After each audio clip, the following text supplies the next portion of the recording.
Most money saving advisors starts with one idea, that is cut small expenses daily. They say that stop buying coffee, switch off every light, unplug your charger, take shorter shower. So the idea is very simple. If you save up little every day, there is high chances that you end up saving a lot by year end. And mathematically, they could be right. But our experiment reveals something very interesting. These habits weren't necessarily bad. They just weren't where the biggest savings came from. So let us start with the most famous money saving advices, that is stop buying coffee. It sounds logic and convincing, right? That is skip 200 coffee every weekday and you could save over 50,000 a year. But here is the catch. That only works if you're actually buying expensive coffee every single day.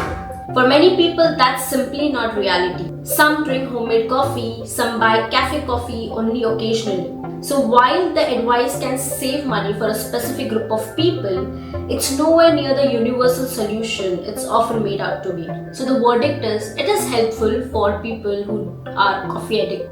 That is, they rely to cafes to have their coffee.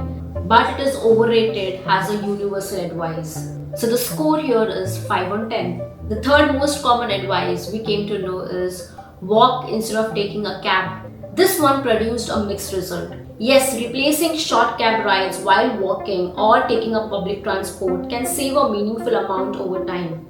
But only if it is practical. If it adds an extra hour to your commute every day or affects your productivity, the trade-off may not be worth it.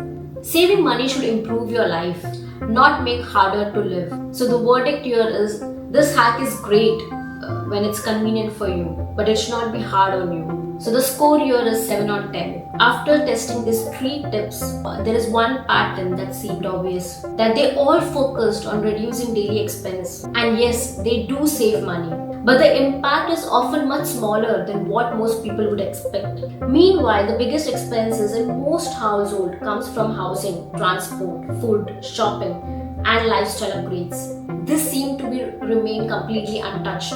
It felt like we're trying to empty a swimming pool with a spoon while ignoring the pipes that's still filling it. That made us wonder that what if the best saving tips isn't about spending less every day?